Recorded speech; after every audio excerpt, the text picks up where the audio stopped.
अगम निगम को खोज ले, बुद्धि विवेक विचारे, उदय अस्त का राज मिले, तो बिन नाम बेगारे। पृथ्वी पति चकवे गए, जिनके चक्र चलंत, रावण सरीखे कौन गिने, अस गए अनंत। बिन उपदेश अचंभ है, ये क्यों जीवत हैं प्राण, भक्ति बिना कहाँ ठोर है, ये नर नाही पाषाण। ये भगवान, इस आत्मा के ऊपर कितना जामा बैठ गया, कैसा हमारे अंदर इतना कठोरपन आ गया, इतनी जबरदस्त चोट मारी दाता ने। इसको जगाने के लिए तू कहाँ बैठा है, तू कर क्या रहा, तेने करना क्या चाहिए था। और जिस सुख को तू यहाँ खोज रहा है वो भी ना मिलता तेरे को, क्योंकि वो आपको केवल संस्कार ही प्राप्त होगा। चाहे कितने कुबद कमा ले, कितनी चोरी कर ले, और कितना रिश्वत ले ले, कितनी मिलावट कर ले, कितने डाके मार ले, आपके भाग में उतना ही रहेगा, ज्यादा नहीं रह सकता। कल आपने चोरी करके 2 लाख कमा लिया, अगर कोई ऐसी समस्या पैदा हो जाएगी 4 लाख में पंडा छूटेगा। और पैसा रहा नहीं, वो कर्म पाप बिगाड़े, कर्म बिगाड़े थे वो जो के तू तेरे सिर पर धरे रह जाएंगे, वो तेने भोगने पड़ेंगे। तो परमात्मा कहते हैं कि बिन उपदेश, देखो उपदेश माने गुरु की शिक्षा और दीक्षा, दोनों उपदेश में आ जाते हैं। जो बिन उपदेश आश्चर्य है, अचंभ है, ये क्यों जीवित है जीव प्राण, और भक्ति बिना काठोर है, ये नर नहीं मनुष्य नहीं है, ये तो पत्थर है। इतना विवेक नहीं रखते ये लोग। नर नाही ये पाषाण, जिनका इतना ज्ञान और ऐसी भगवान की वाणी का असर नहीं हो रहा, कहते मानुष नहीं है फिर ये तो पत्थर जैसे हृदय के इंसान हो गए। पाप कर्मों का ज्यादा प्रभाव है। और फिर जैसे आपको अभी आपने सुना कि मिलना भाग्य ही है, भाग से अधिक हो नहीं सकता। और जो आपने 2 नंबर के काम करे वो कर्म और बिगाड़ दिए, वो पाप आपके साथ रहेंगे, धन नहीं रहेगा। फिर इसका विकल्प बताया परमात्मा ने। ठीक है, अनजानपने में जो गलती होगी सो होगी, आगे से सतर्क हो जाओ, यहां से दीक्षा लो, आपके पिछले पाप भी नाश होंगे। आगे आपके भाग्य में ना होगा, ये समर्थ है, आपके नए लेख लिख देगा ये कबीर भगवान। वो समर्थ शक्ति है, समझ लेना इस बात को।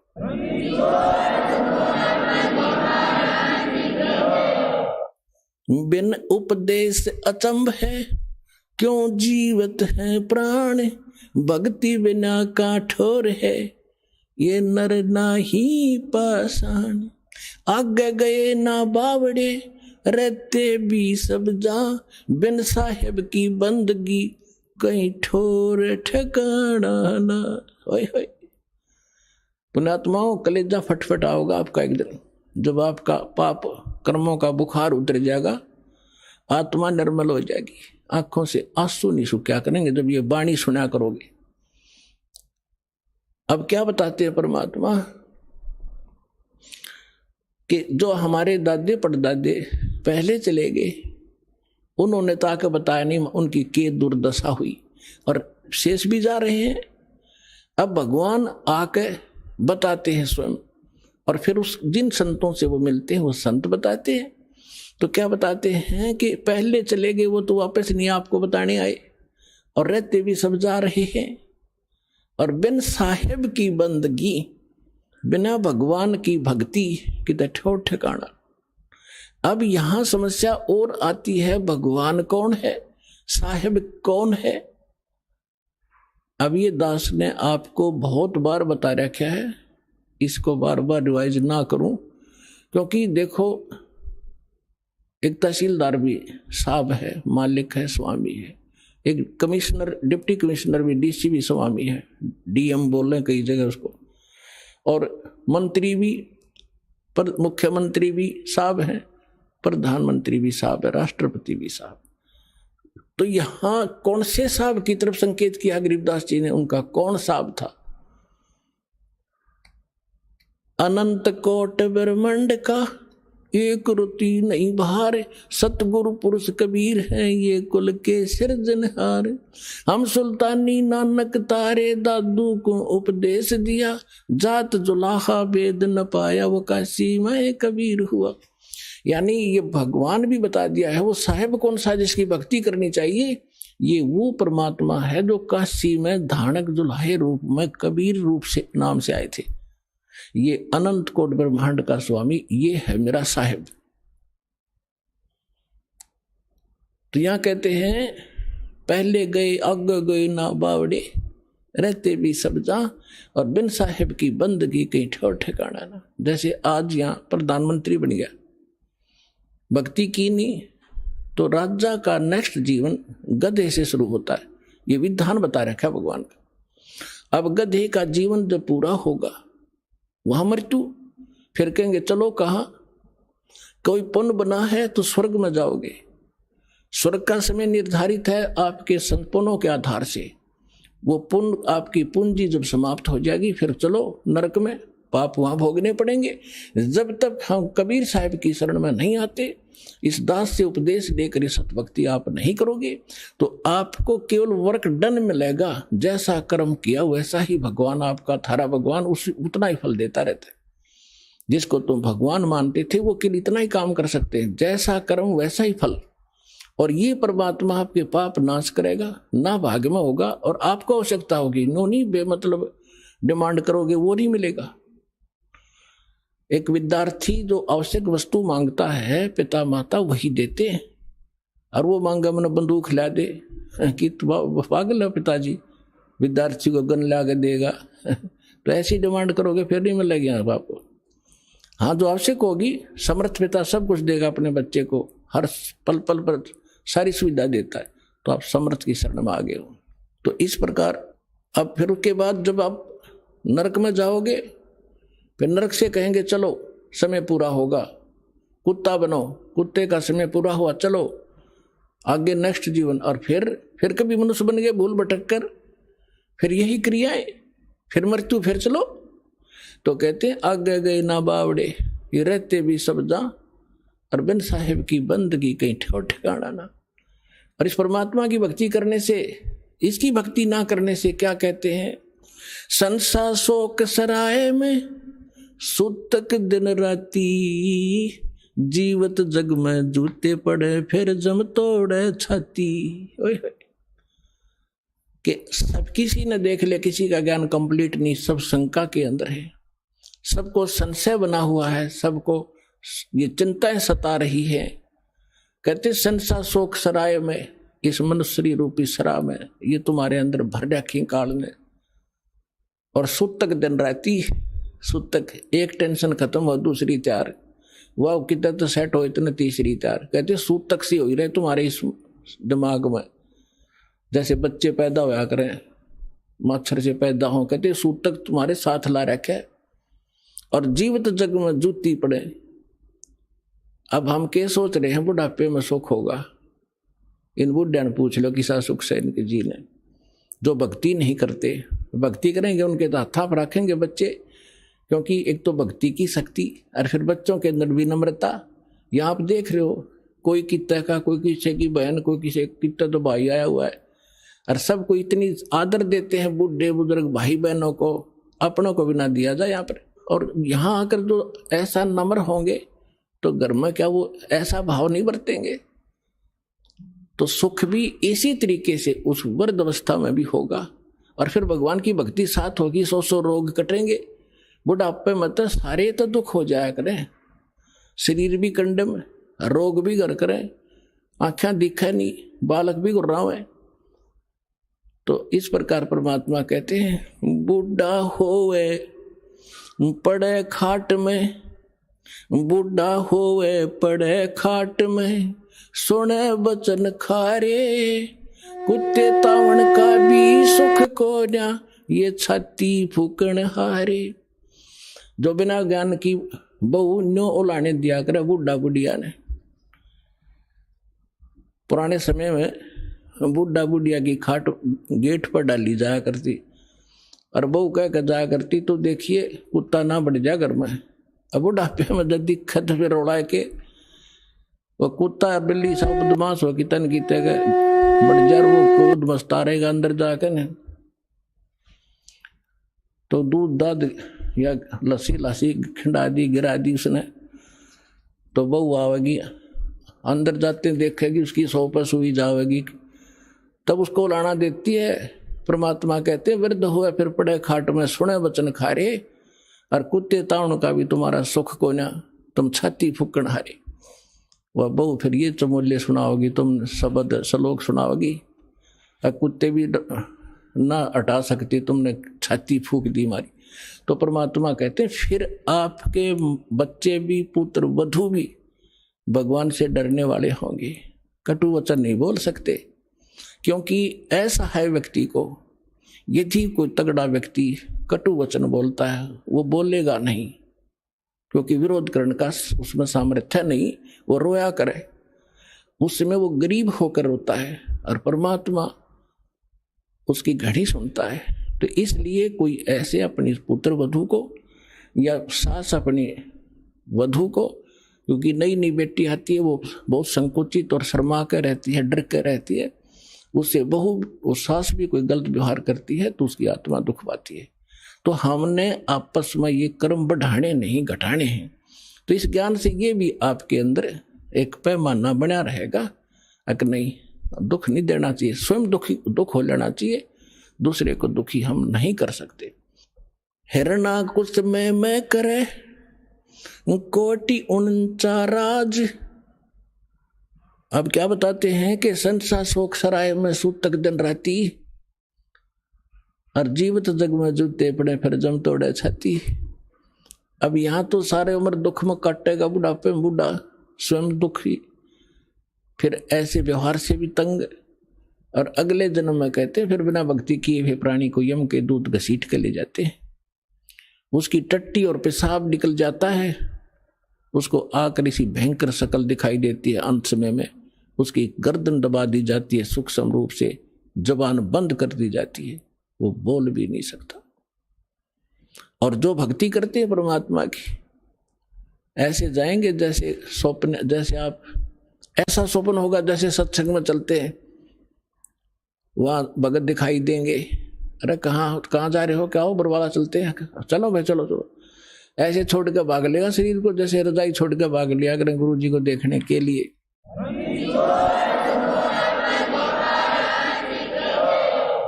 और फिर सतलोक में फिर ऊपर जाएंगे त्रिकुटी पे, सारे निकलते दिखाओगे यहाँ से गणेश के कमल में, फिर सावित्री ब्रह्मा वाले लोक में कमल से होते हुए, फिर नाभि ब्रह्मा विष्णु जी और लक्ष्मी जी के लोक से होते हुए सबका अकाउंट क्लियर करवा के, फिर वो जैसे कोई जाते हैं ना कहीं पर नए स्थान पर, तो पीछे पीछे सारे उसका अनुसरण ही करते रहते, यहाँ ये कर ले, बता कर ऐसा यहाँ कर, अच्छा यहाँ से कर दे, यहाँ जूते जमा करा दे, यहाँ जोत का सामान जमा करा दे। तो इस तरह वहां ऐसे कराते हुए त्रिकुटी में पहुंच जाओगे, वहां परमात्मा मिलेगा अपने इस दास के रूप में, और वहां फिर धर्मराज के दरबार में आपको क्लियर कराया जाएगा सतनाम के प्रथम मंत्र का, वहां अकाउंट क्लियर होगा। और फिर परमात्मा पारब्रह्म के उस घर में द्वार में जा करके पार करके वहां का अकाउंट करवा के फिर सतलोक ले जाएंगे। आप सतलोक बैठे पाओगे, और घर वाले यहाँ सोच रहे हैं मर गया, मरा नहीं, वो तो सतलोक पहुंच गया।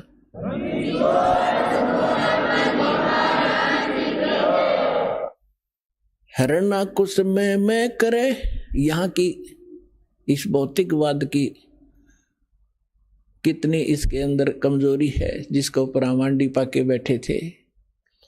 कहते हिरण्यकशिपु ने पूरी पृथ्वी पर शासन बना लिया था अपना, और न्यू कहता मैं ही हूं, मैं भगवान हूं। हल्दी की गांठ प्राप्त करके 5-4 वर ले लिए ब्रह्मा जी से, सुबह मरूं ना शाम मरूं, दिन में मरूं ना रात मरूं, पशु से मरूं ना पक्षी से मरूं, मनुष्य से मरूं ना फलाने से मरूं।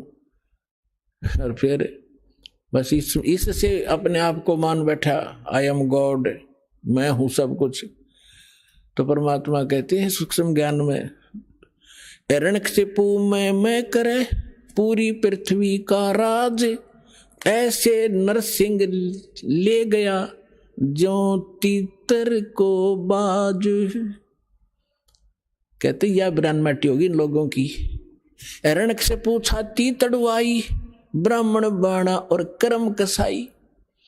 बगैर ज्ञान के भक्ति भी करता था, ऐसी सिद्धियां भी प्राप्त कर ली थी जिसको उससे भ्रम हो गया कि मैं सब कुछ बन गया। तो परमात्मा कहते बिना ज्ञान के हिरण्यकुश छाती तड़वाई और ब्राह्मण बाणा और कर्म कसाई। वो तो भगत दिखाई दे, ब्राह्मण माने भगत भी होता है, वो तो भगत और भक्ति करे, और कर्म कसाई वाले तो कहते ऐसे लोगों की छाती टूटा करती है, भगवान ने उसका पेट फाड़ के गिर दिया। हिरण्यकुश छाती तड़वाई और ब्राह्मण बाणा और काम कसाई। कबीर लूट सको तो लूटियो, राम नाम की लूटी, पीछे फिर पछताओगे, प्राण जहांगे छूट। अब ये बात आप पहले भी पढ़े पढ़ाया सुना भी करते, लेकिन आज सुनोगे ना आपकी छाती में लगेंगी सारी, क्योंकि अधिकारी के बिना ये अमल में आ ही नहीं सकती। और परमात्मा की दया इस दास पर है। आपको दास बार बार समझाता है, दास एक जीव है, लेकिन समर्थ के संग में उस परमात्मा ने दास को अपना मान लिया, और दास एक चलता फिरता पावर हाउस है थोड़े पावर का, जो इस पूरे संसार ने तो पर्याप्त है, इतनी पावर है दास को दे रखी है। पूरे विश्व को इंक्लूडिंग ब्रह्मा विष्णु महेश तक को इस दास के पास तो मालिक ने, क्योंकि ये ऊपर से आ रही है पावर। अब जहां कोई पावर हाउस है बरवाला में, वो पावर हाउस से खोखा है, और उसको उसका कनेक्शन थर्मल प्लांट से है, जहां बिजली दिन रात बनती ही रहती है, वहां एंड होता ही नहीं। और इसकी अपनी अक्षमता है, ये बरवाला के लिए पर्याप्त है। तो इसी, और लेकिन वो लाइट आ रही है वहां से, अगर यहाँ इसको जरूरत ज्यादा बढ़ेगी तो इसकी अक्षमता भी बढ़ जाएगी, लेकिन लाइट आ रही है पीछे से ही। तो उस परम पिता से, कबीर भगवान से, सतलोक से दास के पास वो पावर आ रही है, और आगे कनेक्शन दास आपको उसी पावर से दे रहा है। अब क्या बताते हैं कबीर, जिव्या तो वाहे भली, जो रटे हरि नाम, नहीं तो काट के फेंक दियो, यो मुख में भलो ना चाम। परमात्मा के नाम के जाप की कितनी महिमा बता रहे परमात्मा।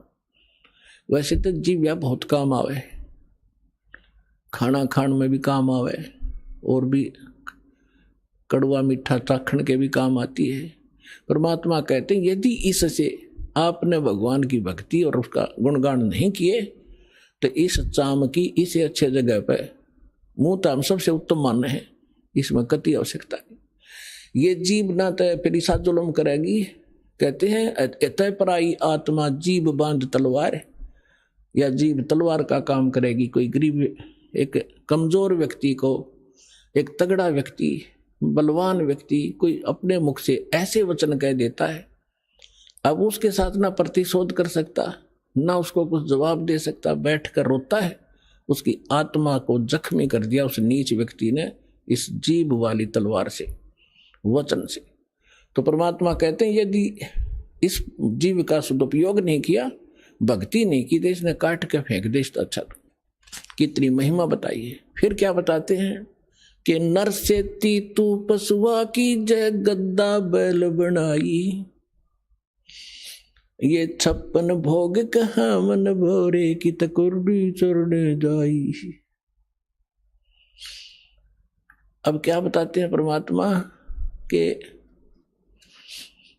फिर पीछे तू पशुआ की जय, डीजे बैल बनाए, 4 पहर जंगल में डोले तो ना पेट भराए, सर पर सींग दिए मन बोरे, धूम तो मच्छर उड़ावे, कंध जुआ जोते कुआ, फिर कोंडों का बुस खावे। फिर पीछे तू खर की जगह कुरडी चरने जावे, टूटी कमर पजावे, चढ़े तेरा कागा मां से गिलावे। पुणात्माओं, काल अभी आपने परमात्मा की वाणी सुनी थी कि ऊंचा दिखे धौलरा मकान और मंडी चीती पोल, एक भगवान के भजन बनायु काल मार रहा रोल। अब मनुष्य जीवन दिया है, जैसे विद्यार्थी हो तो माता पिता उसको पूरी सुविधा देंगे, वो निकम्मा वहां पढ़ता है ना पढ़ता है वो उसके आगे बाद में रिजल्ट आएगा जब वो पास फेल होगा। तो इसी प्रकार आप विद्यार्थी हो, मनुष्य जीवन मिला है भगवान वाले स्कूल के लिए, आपको ड्रेस भी न्यारी मिली है। तो इसमें आप यदि सत भक्ति नहीं करते हो तो फिर आपके साथ के बीतेगी। कहते हैं फिर पीछे तू पशुआ कीजे दीजे बैल बना। ओए होए। तो अब हम समय पर रोज भोजन खाते हैं। आप देखते हो यहाँ सतलोक आश्रम वाला में, वैसे तो आम जगह उपलब्ध है आजकल, कहीं बाहर जा रहे हो भाई चाय पी लेते हैं, रोक गाड़ी चाय पी ली, प्यास लग गया जो पानी पी लिया, भूख लगी रोटी खा ली, दिल करा मिठाई, कभी फल फ्रूट, खूब ठाटते खा रहे हो, खाओ, क्योंकि आप विद्यार्थी हो, माता पिता ने आपको ये सुविधा दे रखी है, इतना जेब खर्च आपको दे के भेज रखे है। यदि आप वो शिक्षा नहीं ग्रहण करोगे यानी भक्ति नहीं करोगे तो फिर क्या बनोगे? मजदूर बनोगे। आपके बच्चे वहां रेत में लेट रहे होंगे, आप कस्सी से मिट्टी खोद रहे होंगे, तन पर कपड़ा नहीं, समय पर टूक नहीं होगा, जो विद्यार्थी पढ़ते नहीं। तो इसी प्रकार जो इस पढ़ाई को नहीं पढ़ेंगे, क्योंकि पूरा विश्व के वो मानव शरीरधारी प्राणी विद्यार्थी है, तो उससे क्या होगा? नर से ती तू फिर पीछे तू पशुआ की जय दीजय बैल बना, और 4 पहर जंगल में डोले तेरा तो नहीं उधर बरे। अब तो जब इच्छा हो खाओ पियो, ठीक है खा लो, लेकिन वो जो काम था वो भूल गए कति। और फिर कहते हैं सर पर सींग दिए मन बोरे, और दुम तो मच्छर उड़ा।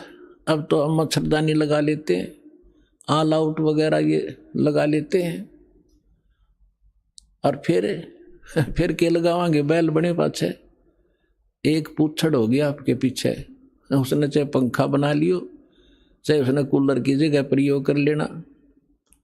और क्योंकि जितने भी कर्म संस्कार कमजोर होंगे तो ऐसे कर्महीन प्राणी के वहां भी अंग भंग हो जाते हैं, वह पूछड़ भी कट जाती है कई बार बैल की, वह इतनी रहती है, उन्हें नू कराया कर है, वो ना कुछ काम का है। और फिर आगे बताते हैं सिर पर सींग दिए मन बोरे, ये तेरी तोब होंगी सींग, इन्हें कुछ भी प्रयोग कर लेना इनको। और फिर क्या बताते हैं? कंद जुआ जोते कुआ। पुराने समय में वाणी बोली गई थी, तब रहट के द्वारा जल निकाला जाता था कुएं से, सिंचाई उसमें बैल जोते जाते थे, और फसल होती नहीं थी, जौ होते थे, जौ वो बगैर वर्षा के भी हो जाते हैं, थोड़ी ही वर्षा से, और उनका भूस इतना खराब होया करे, पशु जल्दी से खाता नहीं, कति भूखा मरता खाता उसको, और खाते समय उसके मुंह के अंदर ऐसे कांटे से चुभते हैं उस भूस के, ऐसा होता जौओं का भूस, कौंद बोलते हैं उनको, और खाते आंखों पानी पड़े और भूखा मरते न खानी पड़े। तो परमात्मा कहते याद रुकती तो भूल गया, और ना पता होते हम बता रहे हैं, याद रखना कि कंद जुआ, और फिर जोते कुआ, और खाओगा क्या? वो भूस जो खान का भी कोई ना, वो मरते न वो भी खाना पड़े। अपने आत्माओं इस जीव का दुरुपयोग और सदुपयोग अब करना होगा। दुरुपयोग तो करना ही नहीं, और सदुपयोग ना करने से क्या हानि होगी? दास का जन्म एक किसान परिवार में हुआ, जाट किसान के घर, और हमारे घर एक बैल था, हम छोटे छोटे जब देखा करते थे, और आली सुबह सुबह बैलों को ले जा रहा था, वक्त से किसी ने कोई कील थी इतनी लंबी लोहे की चोबा, उसके ऊपर की कैप कट गई थी, वह रिजेक्ट करके गली में फेंक दी। वह बैल के खुर में पिछले खुरों के बीच में घुस गई।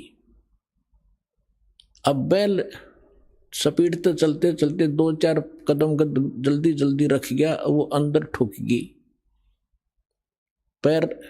पैर को लंग करने लगा पैर से बैल। तो हाली ने सोचा ये वैसे को ठोकर ठाकर लगी और वो जगह ठीक वहां तक। तो पहले ऐसे ही जो कोई दिक्कत हो जाती, पैर बैल का लंग करता, तो अन्य बड़े सियाणे नु क्या करते, बैल को रोकना नहीं चाहिए, कोई नस पर नस चढ़ गया ऐसे काम लेने से ही ठीक होती है। और ऐसी नस चढ़ी होती तो हो भी जाया करती थी। इस कारण से हाली ने सारा दिन उसको टेकन नहीं दिया, उसको काम ही लेता रहा। और शाम ने जब आया, शाम तक पैर सूज गया, उस पर स्वेलिंग आ गई। आते बैल बैठ गया और लंबा पैर पसार दिया पिछला। मुंह लावे नहीं कहे कि ना खावे, आंखों से पानी पड़े। तो देखा कि इसके तो सोई ज्यादा होगी, सुबह उठा नहीं। तो ऐसे पहले वैद्य होया करते डॉक्टरों के पुराने गांवों में। किसी ने बताया देख जाकर कि इसके घुटने पर सोई बा आ गया, बा। अब सोई चढ़ गई ऊपर घुटने ताई, वह कील लाग रही खुरों में, ट्रीटमेंट हो रहा घुटने का, उसका पट्टी बांधे गरम गरम। अब वो बता नहीं सकता बोल के मुझे कहाँ पीड़ा है। और जब अफलातून पाक रहा था, मैं सोचा था मेरी ऐसे ठाठ रहेंगे। तो परमात्मा कहते तू जाने मेरी ऐसे नहीं बहेगी, ये तो हरदम लेखा भरना रे। तो 1 महीने 20 दिन के बाद वो पैर पक्या। वह कील वाला स्थान जो नीचे खुरों में था, अब खुरों में भी हाथ उठ मार के देख लिया, उसमें कुछ ऐसी विशेष चीज उसमें दिखी नहीं ना। वह बाहर, वो तो अंदर घुस चुकी थी सारी, पत्थर कंकर लायक के। 1 महीने के 20 दिन के बाद वो पक के उसमें रेसा निकलने लगा। जब देखा घर वालों ने रहेगी तो भाई यहाँ समस्या है।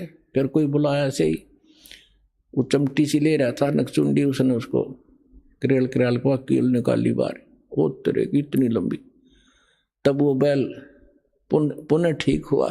तो पुण्यात्माओं, उस दिन के बाद दास का ऐसा झटका लग गया। वो बात फिर बाद याद आने लगी, जब मालिक की वाणी पढ़ने लगे, रोंगटे खड़े हो जाते। अब वो ये नहीं बता पा रहा, इस जुबान से जीभ का प्रयोग नहीं कर पा रहा, मुझे कहाँ दर्द है और कितनी झेली उसने उस संकट को। तो यहां परमात्मा कहते हैं सुखदेव ने 84 भुगती बना पजावे खरवो, तेरी क्या बुनियाद पुरानी तू पेंडा पंथ पकड़वो हो। ये सूक्ष्म वेद है, इसकी एक एक पंक्ति का एक न्यारा न्यारा अलग अलग अर्थ बनता है। अब क्या बताते हैं कि सुखदेव एक ऋषि हुए हैं, महर्षि। उन्होंने भी 84 लाख योनियों का कष्ट भोगना पड़ा। और बना पजावे खरवो, वो कुम्हार के पुजावे पर गधे की योनि उसने भी भोगी। एक समय सुखदेव जी जब उसकी दिव्य दृष्टि काम करने लगी, पीछे आगे का उसको पता लगा, तब वो खुद बता रहे थे कि एक बार में बड़ी साधनाएं की, स्वर्ग भी गया, राजा भी बना, और फिर एक समय में गधे की योनि भोग रहा था। अंधा हो गया, धनी ने छोड़ दिया, कुमार ने 2 डंडे मारे और कर दिया चलता। मैं चलता चलता एक पगडंडी पर जाता जाता जंगल में पहुंच गया। वहां एक नाला था, इक्का दुक्का व्यक्ति वहां से आता जाता था। उस नाले के निकट जाकर मैंने सोचा जंप लगा ले, उसका मां फंस गया, आगे मुंह टिक गया, गर्दन और पीछे से कमर फंस गई, उसमें फेट हो गया, पुड़ी बन गया और पैर लटके नीचे। अब वहां किसी ने मुझे निकाला नहीं, क्योंकि सारा दिन में एक आध व्यक्ति जा उस रास्ते से, मेरी पुड़ी बना ली। 1 हफ्ता 10 दिन में भुगत का मेरा भूखा और प्यासा। अब मुझे वो सीन दिखाई देता है, मैं उठकर बैठ जाता हूं, अपनी भक्ति करता हूं। तो यहां परमात्मा कहते हैं सुखदेव ने 84 भक्ति, वो साधना करते करते, सुखदेव जैसे ऋषि जो साधना तुम कर रहे थे जिन भगवानों की, उन पूजाओं को करते करते सुखदेव जैसे महर्षि भी 84 लाख योनियों में कष्ट उठा रहे हैं। और आपकी क्या औकात है, तेरी क्या बुनियाद पुरानी। ये छोटी मोटी मंदिर में घंटी मार के और जय गणेश देवा करके तू पार हो जाएगा या इस संकट से पार हो जाएगा? तो पेंडा पंथ पकड़, वो पेंडा यानी मार्ग, पैडा वे ऑफ वर्शिप, पूजा का वो मार्ग, वो रास्ता ग्रहण कर। कौन सा? जो हम बताने आए, जिससे तेरा यहां भी सुख हो और परलोक भी सुधरे।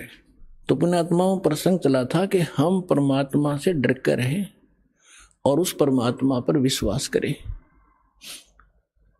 और उसने हमें ये सिखाना चाहते हैं कि तुम भगवान पर विश्वासी बनो।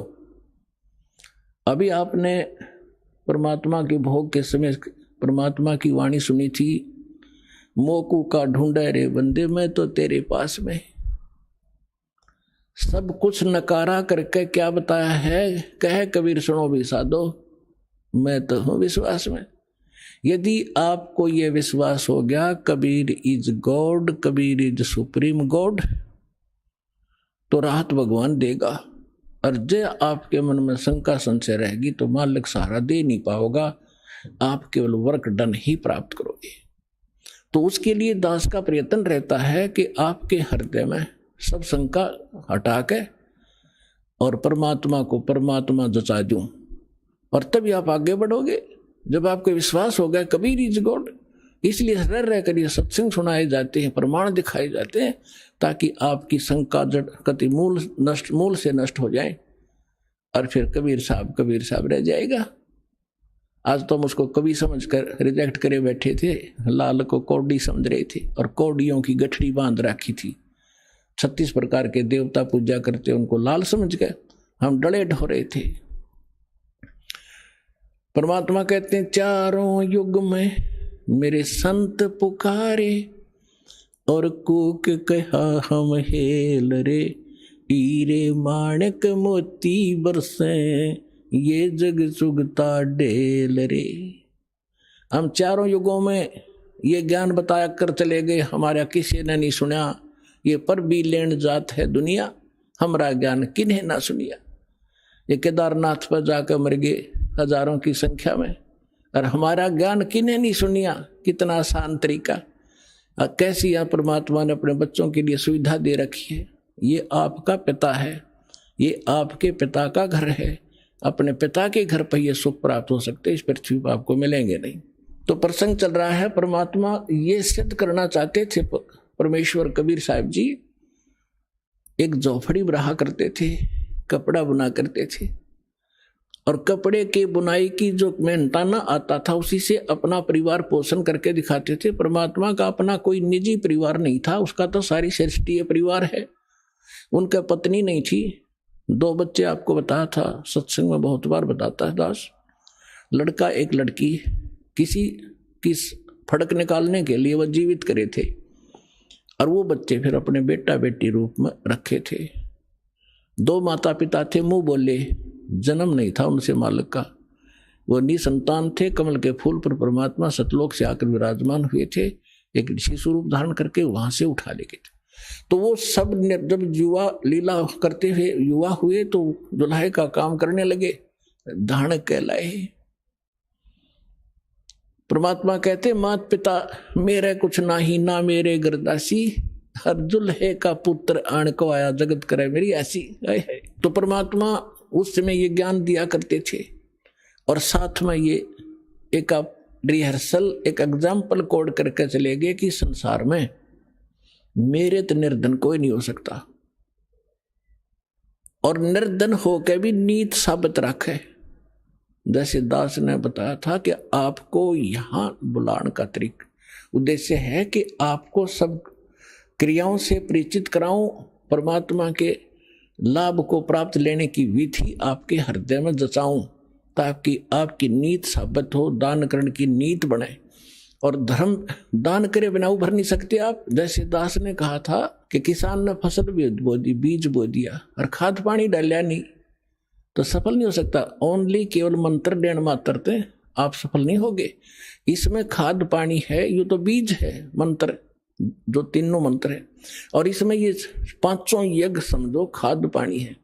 तो ये प्रॉपर डालने पड़ेंगे। जैसे दास आपको गाइडलाइन बताता है परमात्मा की बताई हुई, तब आपकी भक्ति रूपी फसल पूरी होगी। तो उसके लिए परमात्मा भी यही क्रिया कराया करते हैं। जितना मेहनताना मिलता अपने निर्वाह के योग्य रख के बाकी को भंडारा धर्म में लगा दिया करते थे। कहीं सत्संग करने लग जाते, वहां भंडारा कर देते थे। अब परमात्मा साथ साथ एक तत्वदर्शी संत की भूमिका भी कराया करें, वो उनके विधान में है, उनकी लीला में है। तो ये ज्ञान सुनाया करते थे जो दास आपको बता रहा है कि तीन देव की जो करते भक्ति, उनकी कदे ना हो वह मुक्ति। जो भक्ति करते नहीं वो अपना जीवन नाश कर रहे हैं, और जो शास्त्र विरुद्ध साधना कर रहे हैं ब्रह्मा विष्णु महेश तक की, वो भी अपना जीवन नाश कर रहे हैं। ब्रह्म तक की साधना करने वाले भी अपना जीवन नाश करें। केवल परम अक्षर ब्रह्म, उस पूर्ण परमात्मा की भक्ति से मोक्ष होता है। तो इसलिए परमात्मा कहा करते थे, जिस कारण से हमारे धर्मगुरु हिंदू और मुसलमानों के दोनों नाराज हो गए। उन्होंने हर तरह से ज्ञान से भी पराजित कर दिया दाता ने उनको। उन्होंने उनके साथ जुल्म ढाए कर उनसे मरे नहीं, हार कर वो थक गए। उन्होंने क्या स्कीम बनाई, उससे पहले सिकंदर लोधी उनका शेष हो चुका था, दिल्ली का सम्राट। उन्होंने क्या स्कीम बनाई कि एक बार सब ने इकट्ठा होकर कि इसकी बेइज्जती कर दो, वैसे तो काबू आ नहीं रहा, यहां से भाग जा काशी से, किसी तरह हमारा पीछा छूटा है, हमारी तो रोजी रोटी बंद करवा दी इसने। तो उन्होंने झूठी चिट्ठियां डाल दी सब आश्रम वालों के पास कि भाई कबीर नाम का एक व्यक्ति है, सेठ है, और वो काशी में रहता है इस कॉलोनी में, और ऐसे ऐसे 3 दिन तक भंडारा करेगा, सब आमंत्रित हैं। और साथ में एक और लिख दिया कि 1 असरफी यानी 10 ग्राम सोना, और साथ में एक दोहर यानी बहुत बढ़िया कंबल टाइप होता था पहले, दौर बोले आते उससे, वो प्रत्येक खाने के बाद दक्षिणा में दी जाएगी। तो ये साधु संत बेचारे इसे पेट भर होया करते। इन सब चेले श्रृंगार लिए, चलो लुल्ला लंगड़ा था बिठा लिया गया आश्रम में, जो बैठा था अंधा काना कि सारे चलो, प्रत्येक खाने के बाद 1 असरफी मिल लेगी, 1 दौर मिल लेगी, और वो अपने जो उनका हेड मुखिया उसके पास जमा होती, फिर वो चीज से उसको देते और बढ़िया भोजन मिलेगा। तो कहते हैं 18 लाख आदमी आगे, ये साधु संत फकीर सारे गिरीपुरी सब मंडलेश्वर। अब सुबह सुबह रविदास जी और कबीर साहब तकरीबन इकट्ठे रहते थे सारा दिन लगभग। तो सुबह सुबह रविदास जी घर से उठे, देखा बाहर मेला भर रहा, भाई पूछा कहाँ से आई हो तुम, कौन हो, क्या फंक्शन है आज तुम्हारा इकट्ठा होने का। तो वो बाबा लोग कहते हैं कि काशी वाले तुम कौन सी दुनिया में रहते हो, तुम्हें पता नहीं, हम इतनी दूर से आ गए कि यहाँ कबीर नाम का कोई सेठ है, और ऐसी उस कॉलोनी में रहता, दुलाहों वाली कॉलोनी के पास, नीरू का पुत्र है। उसमें पूरी डिटेल बता रहा कि कितने ब्रह्म रह जा किसी गए, और उसने ये भंडारा कर रखा 3 दिन का, और साथ में ऐसा ऐसा लिखा है, और तुमको पता नहीं बनारस में। अब रविदास जी तो समझ गया कि ये किसी ढीठ आदमी की बकवाद है, और आज तो नाश पीट दिया इसने, दुनिया आ गई निरी। रविदास जी पहुंचे परमात्मा वाली झोपड़ी में और कहने लगे महाराज जी आज तो नाश हो गया, काशी छूटेगी। क्या हुआ बताता है कि किसी ने झूठी चिट्ठी लिख रखी आपके नाम तय है, और न्यू लिख रखा है 18 लाख आदमी आगे हैं, और न्यू लिख रखा है कि 1 असरफी देगा, प्रत्येक खाने के बाद 1 दौर दक्षिणा मिलेगी। इस लालच में गिनती नहीं होती, इतने आ रही है। परमात्मा बोले रविदास एक कुंडी लाले भीतर थे और बैठ जा, आप वहां जावाएं को नहीं, आप चले जाएंगे टक्कर मार के। रविदास जी बैठ के ने बोला भक्ति करे, आपत्ति में भगवान याद करना चाहिए, मैं भी माला जपू, तो भी बैठ जाए, आप भी बैठो। अब परमात्मा वहां बैठे, रविदास जी ने देखा ये माला जप है, और परमात्मा पहुंचे सतलोक में। वहां से फोन कर दिया कि मां रहा हूं, तैयार करो फटाफट। सतलोक से उन्हीं आत्माओं से 9 लाख तो बैल बनाए, और उनके ऊपर बना बना भोजन, जलेबी, कचौड़ी, पकौड़ी, हलवे, पूरी, वहां तो सदा नौका नूर है बना बनाया, और लाद के 1 सेकंड में पहुंच गए वहां। गंगा के परले पास खड़े हो गया आके, दुख जुड़ो तुम बोल। और फिर गंगा से आगे आना था। वह गंगा इतनी फुल स्विम पर चल रही थी, एकदम पानी 1.5 फुट हो गया। दुनिया देखा रहा इतनी एकदम डाउनफॉल, गंगा में पहली बार देख रहे हैं हम, जल नीचे उतर गया। तो उधर से क्या देख रहे हैं, घाट में का नर्रे बैल आने लग रहे हैं, सब देखें खड़े होकर, ये कौन आ गया। और दूसरा रूप बना लिया परमात्मा ने, और केशव नाम बताया अपना, एक व्यापारी का।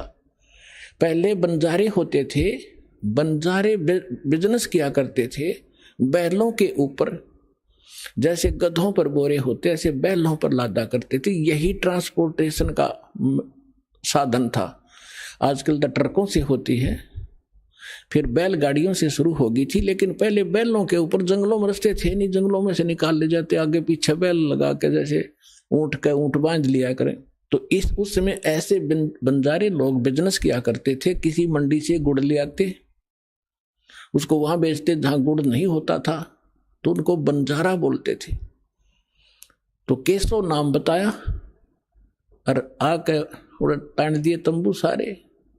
उनमें कहते गरीबदास जी ने लिखा है कि वहां लड्डू और जलेबियों की नौके पूरा ढेर का ढेर पड़ा, पाड़ की पाड़ का ऊंचे ढेर न, बहुत ऊंचा। अब 18 लाख आदमी का भोजन, और कोई पतीला मुताबिक को नहीं। तंबू बिछा कर बढ़िया कपड़े नीचे, और सुंदर तंबू टेंट, सुंदर ऐसे चमकीले, धूल भी ना लग गया उनके, कर दिया भंडारा शुरू। उधर से सिकंदर लोधी के पास भी चिट्ठी भेज दी, अगी उसने भगवान मान्य था, आ जाएगा देख लेगा, यू भाग्य पाओगा। यहां से सिकंदर लोधी शेख तकी के साथ वहां आ गया। वहां देखा तो जय जयकार हो रही, भंडारा शुरू हो गया।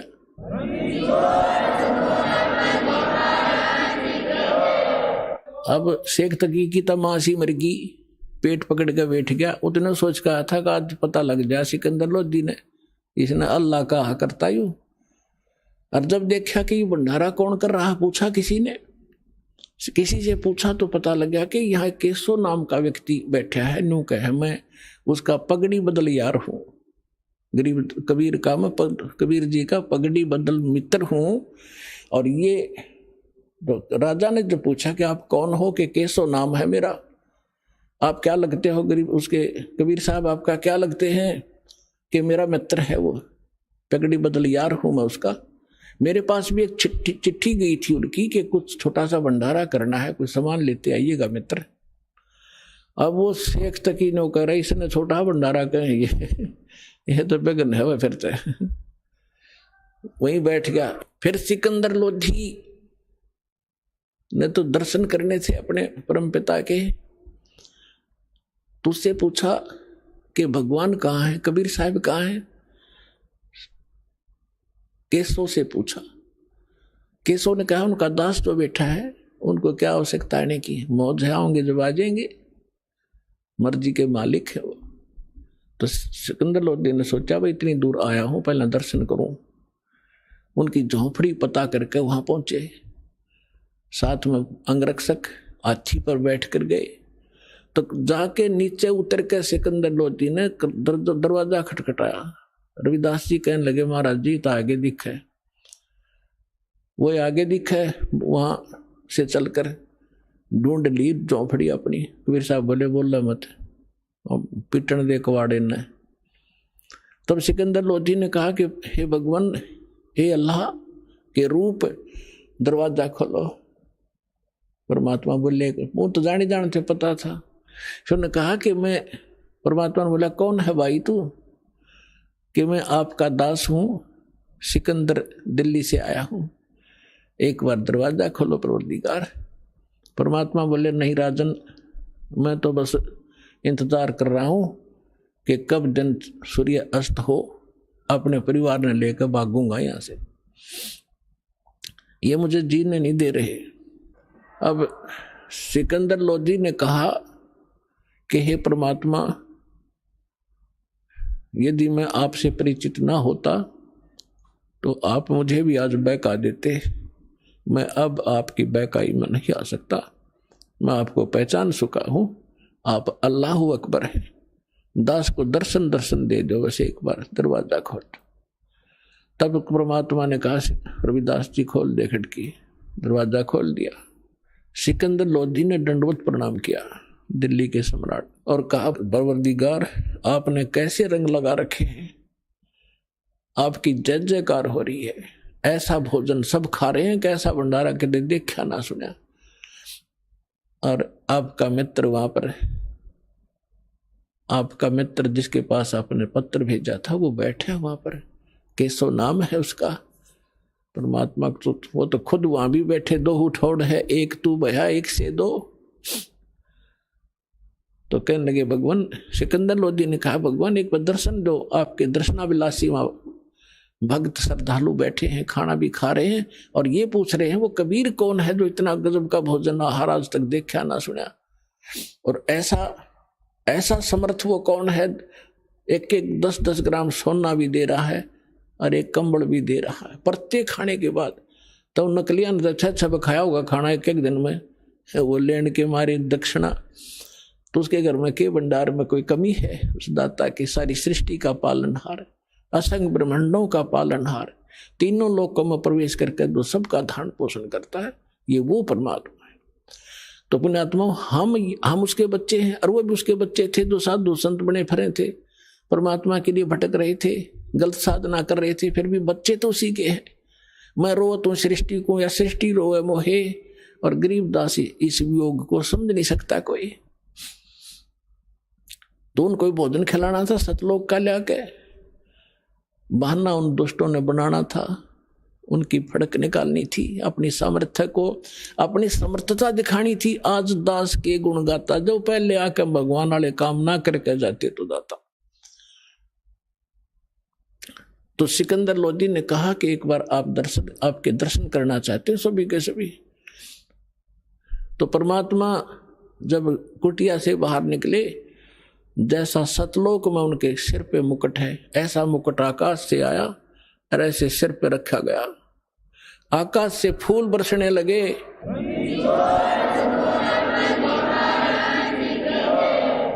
सुंदर मनोहर मुकुट पहन के परमात्मा, और ऊपर से आकाश से फूल बरसने लगे परमात्मा के ऊपर।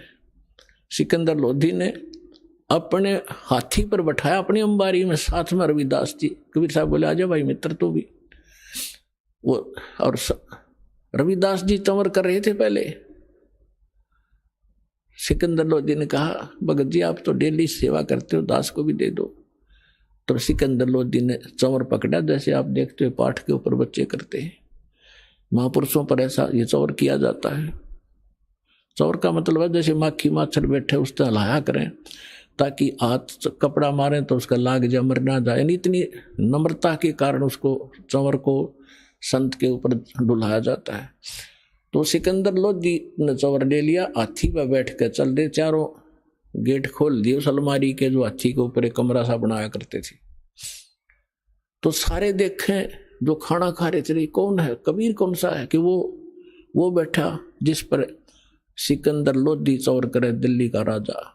काशी की बात है ये कि यू है वो कबीर, ये है वो कबीर, सेठ कबीर। वो सेठा दिखा जो सुंदर मन और पैर रहे ऊपर, सेठ तो वो है ही, कंगाल तो सारा संसार है उसके सामने। तो जब वहां जाकर उतर के हाथी पर थे, सारे मेले में घूम कर जय जयकार हो रही, जय हो कबीर की, जय हो कबीर जी की। वाह भाई सेठ बड़े मोहन भोजन कराए, बड़े ठाठ हुए, ऐसा सब जय जयकार करें, जो रोटी खा हुए गुण गावे। फिर वहां से एक उस केशव बैठा था जिस टेंट में, वहां से एक सेवादार गया और करबद्ध होकर कहा कि महाराज आपको आपका मित्र याद कर रहा है केशव। तो सिकंदर लोधी, रविदास जी और परमात्मा उतर के हाथी से नीचे चल पड़े। जब उस टेंट में गए, टेंट को केवल सीलिंग छोड़ दी, ऊपर कर दिया उसको ऐसे। और क्या नीचे एकदम सामने देखते देखते एक सुंदर मनोहर पलंग आया उसके ऊपर इतने सुंदर गद्दे बिछ गए, इतने बढ़िया, उसके ऊपर एक चद्दर बिछ गई जिसके हीरे मोती लाल जड़े हुए थे। उस पर बैठ के भगवान बीच में जच गए। सामने दूसरे रूप में केशव बैठा है और एक रूप में मालिक कबीर रूप में बैठे। राजा और सब प्रजा नीचे बैठ कर सत्संग सुन रही है।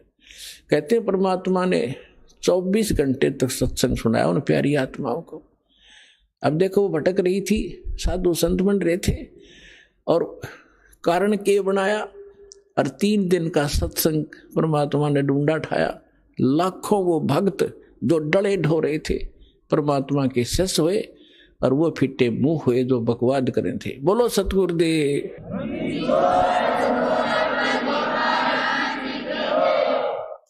ये बहुत लंबी वार्ता है, कभी फिर समय आने पर। अभी तो दास आपको सदग्रंथों से ये प्रूव कर रहा था कि भगवान कौन है। जब आपको, जैसे पहले आप सेट हो रहे थे, कृष्ण जी भगवान, श्री रामचंद्र जी भगवान, शंकर जी भगवान, गणेश जी भगवान, तो आपने आपको कोई भी उनकी कथा कहीं खड़ा होकर सुनावा था तो आप सारे शांत होते थे और स्वीकार होती थी, सब कुछ सही मानते थे, तो नो प्रॉब्लम थी। और जब इस दास ने यथार्थ कथा शुरू की तो कितना विरोध हुआ। कहता दास जाने या मेरे साथ उस समय से संघर्ष करते हुए आपके भाई बहन चल रहे हैं, वो जानते हैं आप तक हम कैसे ही संदेश को पहुंचा पाए। जेल तक जाना पड़ा, 36 मुकदमे झूठे कर रखे हमारे ऊपर, लेकिन मालिक साथ है। एक दिन सब फिट्टे मुंह हो जाएंगे और सच्चाई ऊपर आओगी।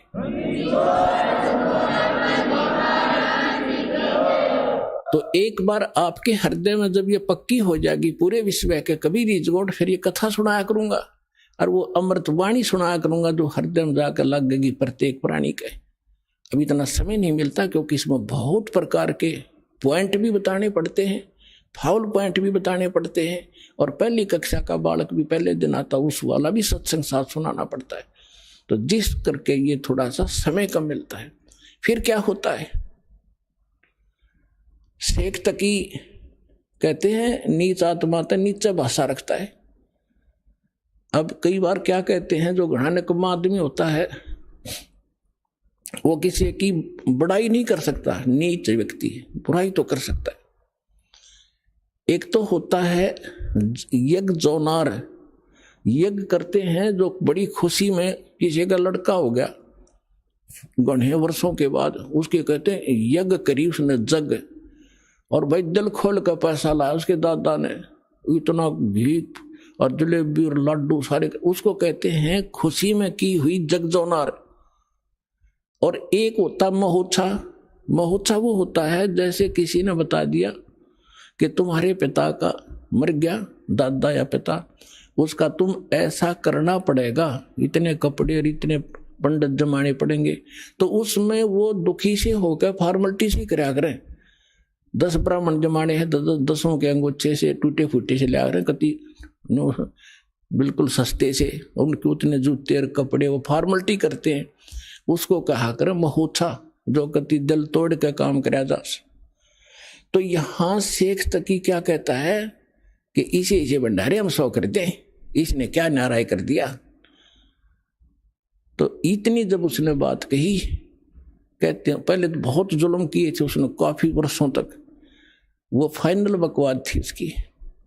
उस दिन वो गूंगा भी हो गया और बहरा भी हो गया वो शेख तकी। तो यहां गरीबदास जी कहते हैं कोई कहे जगजोनार करी और कोई कहे महोत्सा, और बड़े बड़ाई करा करें गाड़ी का डोछा। तो उस समय परमात्मा ने कहा कि भाई ठीक है केशव, धन्यवाद आपका, आपने मेरी इज्जत रखी। केशव कहते हैं हे भगवान शर्मिंदा ना करो, आप तो सारी सृष्टि के पालनहार हो, ये जनता के समझे तो बालक है, इनका बुद्धि को नहीं जो आपने पहचान ले। तब केशव ने कहा भी ठीक है भक्तों, लाद लो सारे टेंट वेंट, 5 मिनट में धर लिए ठाके बेलना पर, चलो मैं आ रहा हूं। जब वापस गंगा से निकलने लगी, वह गंगा फिर इतना ही पानी हो गया 1.5 फुट, और सारे बैल और बंजारे जब निकल गए जो वहां से आए हुए थे, 9 लाख बैल और इतने बंजारे सतलोक के भगतारे थे अंश। तो गरीबदास जी ने कहा कि वो बैल जब चलने थे ना पृथ्वी पर, और वो बंजारे 1 फुट पृथ्वी से ऊपर रहे थे उनके कदम, या उनका समझ में नहीं आया ये न्यू के ऊपर चल रहे हैं। इतनी बुद्धि तो खान खान पे लाग रहे थे, उन्हें क्या जरूरत थी कि देखने की कौन के ऊपर चल रहा है। तो उसी समय बैल पार हो गए गंगा। सिकंदर लोधी ने कहा कि जाओ केशो, आपका काफिला जा चुका है। दूर जा लिया होगा, न्यू खड़े होकर देखा पटरी पे चढ़ के, वहां कोई परले पार कोई बैल नहीं, कोई बंजारा नहीं। तो सब असमंजस में हो गया सिकंदर लोधी की, कहाँ गए वो सारे? तो 9 लाख बैल कोई नूता नहीं कि थे कूण में वृक्ष के आड़ में छप जाएंगे, वो तो पूरे कई किलोमीटर तक दिखाई देने थे। इतना सोच ही रहा था तो कबीर साहब कहने लगे चले गए जहां से आए थे। उधर से वो केशव उनके सामने दूसरा रूप परमात्मा के अंदर समा गया, एक कबीर साहब रह गए। बोलो सतगुरुदेव।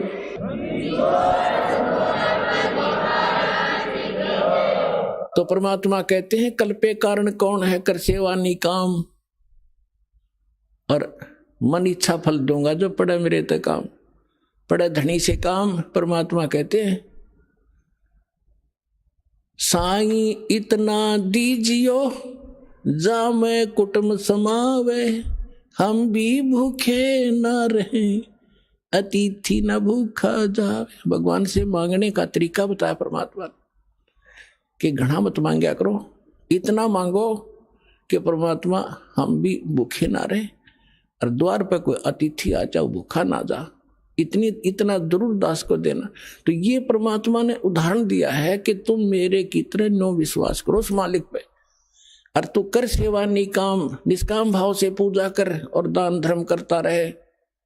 जब कभी कोई आपत्ति आवेगी, जब देखना मेरे हाथा बदल लूंगा अपने बच्चे को, सारा संसार देखता रह जाएगा।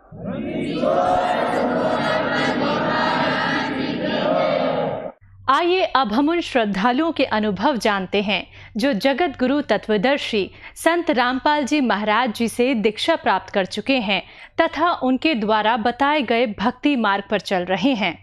नमस्कार सर। सत साहेब। सर क्या नाम है आपका? अनुराग दास, रायपुर छत्तीसगढ़। अनुराग जी, संत रामपाल जी महाराज से नाम दीक्षा आपने कब ली? संत रामपाल जी महाराज जी से हमने नाम दीक्षा 19 जून 2019 को ली थी।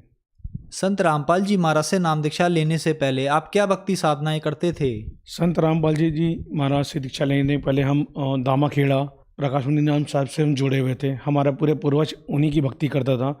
इवन चौका आरती में हम और हमारे पिताजी स्वयं गद्दी पे बैठ के चौका आरती करते थे।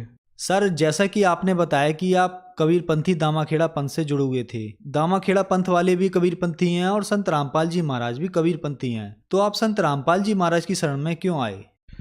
सर देखिए, जहाँ मनुष्य को लाभ में मिलता है वो वहीं जाता है, और जहाँ उसको सुकून मिलता है वो वहीं जाता है भक्ति करने पर।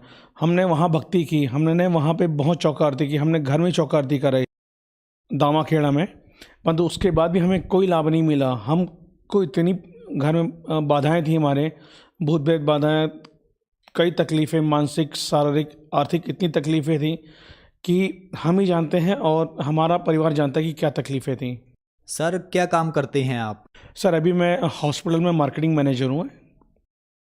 सर आप हॉस्पिटल में मार्केटिंग मैनेजर हैं और आज साइंस और टेक्नोलॉजी का ज़माना है, इतने पढ़े लिखे होने के बाद भी आप भूत प्रेतों पर विश्वास करते हैं, ऐसा क्यों? सर देखिए, टेक्नोलॉजी अपनी जगह, एंड टाइम में सर डॉक्टर भी अच्छे से अच्छा, अगर विदेश में भी जाते हैं तो डॉक्टर भी एंड टाइम में बोलता है कि and time God knows, it's not my hand, ये मेरे हाथ में पेशेंट नहीं है, उसका मालिक भगवान ही है। तो आखिरी में टेक्नोलॉजी भी स्टॉप हो जाती है सर वहाँ पे। तो इसलिए आखिरी में आदमी को शरण को भगवान की शरण में ही झुकना ही पड़ता है हर हाल में। तो हम भी हर जगह से झुके, हम हर देवी देवताओं के चरण में गए। इनके दामाखेड़ा के बावजूद भी हम कई मज़ार और कई मस्जिद कई जगह गए। इवन हम सब कामाख्या देवी जो सबसे बड़ा तांत्रिकों का गढ़ है, जहाँ पे तांत्रिकों को कक्षा दिया कि कैसे तांत्रिक बनते हैं, वहाँ के सबसे बड़े तांत्रिक से हम उनसे मिले, उनको घर पे ले आए कि हमारे घर में भूत प्रेत बाधा उसको सही कर दें। फिर भी वो सारी बाधाएं 2-3 दिन रही। उसके बाद फिर वही जो दिक्कत होती थी शाम को, जहाँ 6 बजा हमारी पत्नी हमारा बेटा बिस्तर पे नज़र आते थे, वो कुछ काम नहीं कर पाते थे। हमें कोई मजबूरन घर में आके फिर खाना पीना बनाना पड़ता था। हमें कोई तकलीफ़ हमारी दुख नहीं होती थी, हमारे आंसू कोई पोंछने वाला नहीं था। संत रामपाल जी महाराज की शरण में आप कैसे आए? सर, संत रामपाल जी महाराज जी के शरण में आने के लिए कि पहले हम सिंपली थे। हमें एक पुस्तक मिली, जीने की राह। सर, ये जीने की राह हमने पढ़ी तो हमारा जीवन ही सब पूरा बदल गया। जैसे उसका लाइन है सर, जीने की राह तो पूरा बदल गया हमारा जीवन। संत रामपाल जी महाराज जी ने हम पर ऐसी दया कि हमारा जीवन पूरी तरह से सही हो गया। हमने संत रामपाल जी की वो पुस्तक पढ़ने के बाद इनके आश्रम हिसार हरियाणा में गए। वहाँ जाके संत रामपाल जी महाराज जी से हमने नाम दीक्षा, सब परिवार हम लोगों ने वहाँ पे नाम दीक्षा ली गुरु जी से, संत रामपाल जी महाराज जी से। सर, जब आपने संत रामपाल जी महाराज से नाम दीक्षा ली तो क्या आपको लाभ भी मिले? दास को संत रामपाल जी महाराज के चरणों में सह परिवार नाम दीक्षा प्राप्त करने के बाद तुरंत सर अगले दिन 24 घंटा भी नहीं लगा होगा, जब हम लोग वहाँ से अपने घर आए। घर में आने के बाद हम घड़ी देखते रहे कि शायद अब 6 बजेगा, मेरी पत्नी बिस्तर पे आ जाएगी और मेरा बेटा चिड़चिड़ा हो जाएगा, परेशान करेगा मुझे। हम 6 बजे का इंतजार करते रहे, शाम का 6 बज गया। हमने चलो शायद होगा तो कुछ चमत्कार होगा, आधा 1 घंटा और देख लेते हैं। पूरी रात बीत गई, हमने पूरा रात जागरण कर डाला हमने कि शायद अब मेरी पत्नी दिक्कत करेगी। परंतु उस दिन का दिन है, आज का दिन है, दास संत रामपाल जी की महाराज की वजह से आज इस दास के घर में कोई तकलीफ नहीं है। संत रामपाल जी महाराज की इतनी कृपा हुई है इस परिवार पे, इस दास के परिवार पे, कि ये दास संत रामपाल जी महाराज की कृपा से आज आपके सामने जिंदा खड़ा है और आपसे चर्चा कर रहा है। सर, लाभ तो अनेकों हैं। जैसे एक ये लाभ है मेरा जो मैं बताना चाहूँगा। सर, ये चमत्कार हुआ कि हमारा पैर लेफ्ट हैंड का पूरा टूट चुका था, एंकल का। जब हम डॉक्टर के पास गए तो डॉक्टर ने बोला कि आपका शायद 3-4-5 लाख तो कम से कम आपका जाएगा ही जाएगा, ऑपरेशन होएगा और आपका रॉड लगेगी इसमें। हम डर गए। हमने तुरंत अपने घर पे संत रामपाल जी महाराज जी के चरणों में दंडवत प्रणाम किया सह परिवार और कहा कि मालिक, आप अपने दास को अपने चरणों में रखना, हमारी इतनी औकात नहीं कि हम इतना पैसा दे सकें। और जब हम गए डॉक्टर के पास, उन्होंने ऑपरेट किया, हमें प्लास्टर चढ़ा। तो प्लास्टर के कुछ ही महीनों बाद हम दोबारा रीचेकअप पे गए तो उन्होंने फिर से हमारा प्लास्टर खोल के एक्सरे करवाया। तो ये एक्सरे रिपोर्ट है। डॉक्टर ने बोल के हैरान हो गया कि आपका ऑपरेशन करना था, रॉड लगनी थी, और आपके बिना रॉड लगे आपका पैर कैसे सही हो गया, ये कैसा चमत्कार हो गया, ये मैं नहीं जान सकता। क्योंकि आपका वजन 120 किलो था और उसके पर भी आपका ये भार रखो तो आपका ये पैर पूरी तरह से टूट सकता था और ज़िंदगी भर आप बैसाखी लेके चल सकते थे। और आप कैसे इतनी जल्दी रिलीफ कर रहे हो, ये कहाँ हो सकता है? तो मैंने बोला, सर, मैं संत रामपाल जी महाराज जी का अधीन हूँ, उनकी वजह से आज मैं चल के आ रहा हूँ, वो उन्हीं की शक्ति है, इस बात में वो समर्थ नहीं है। सर, दूसरा लाभ ये है कि हमारे पेट में सब पथरी हो गई थी और गाल ब्लैडर और किडनी में हमारी पथरी हो गई थी।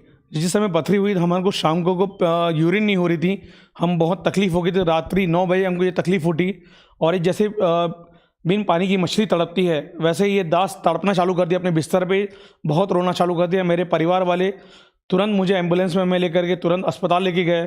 डॉक्टर ने बोला लगा इसको चेक कराए तो बोले कि पथरी है, दवाई दी, इंजेक्शन दिया तो थोड़ा रिलीफ हुआ। अगले दिन बोला कि शायद आपने अपने आप को ऑपरेशन कराना पड़ेगा, नहीं तो आपकी पथरी नहीं हो पाएगी, तो आपका जीना मुश्किल हो जाएगा, आप खाना पीना कुछ नहीं खा सकते हो।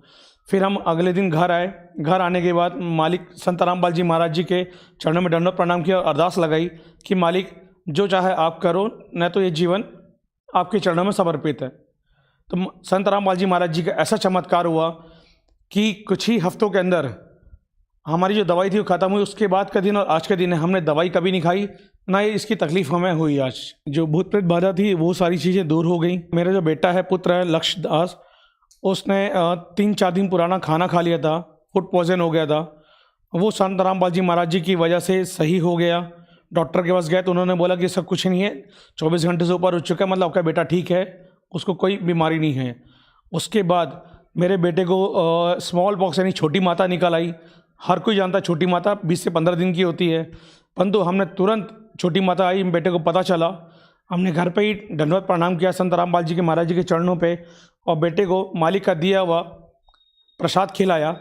संत रामपाल जी के महाराज का प्रसाद मेरे बेटे ने खाया। उसके 1 से 1.5 घंटे 2 घंटे के अंदर ही जो छोटी माता थी वो कहाँ गायब हो गई, हमको भी नहीं पता चला। ये संत रामपाल जी महाराज जी के ही कई अनेकों चमत्कार हैं। इसके अलावा भी ऐसे चमत्कार हैं कि घर में खाने को दाना नहीं होता था। जब हम संत रामपाल जी महाराज जी के से दीक्षा नहीं ली थी तो घर में हम बिस्किट खा के अपना परिवार गुजारा करते थे, रोते थे कि अब क्या करें, इतनी पढ़ाई लिखाई करने के बाद भी कुछ नहीं हुआ। परंतु जब संत रामपाल जी महाराज जी के चरणों में आए, नाम दीक्षा ली सह परिवार, तो उस दिन का दिन आज का दिन है। हमें कोई भूत प्रेत बाधा नहीं रही, कोई आर्थिक मानसिक तकलीफें सब संत रामपाल जी ने समाप्त कर दी इस दास की। सर, जो दर्शक आज आपको टीवी पर देख रहे हैं उनके लिए आप क्या कहना चाहेंगे? सर, मेरा सारे जगत भाइयों से सबसे एक ही निवेदन है हाथ जोड़ करके कि संत रामपाल जी महाराज जी के अनेकों चैनल, सत्संग चैनल्स टीवी पे आते हैं, वो सारे सत्संग ध्यानपूर्वक सुने। और सत्संग के आखिरी में नीचे सर एक पीली पट्टी पे एक नंबर आते हैं, मोबाइल नंबर रहता है, उस नंबर पे आप कॉल करके संत रामपाल जी महाराज जी से आप निःशुल्क नाम दीक्षा प्राप्त कर सकते हैं घर में बैठे बैठे। धन्यवाद सर।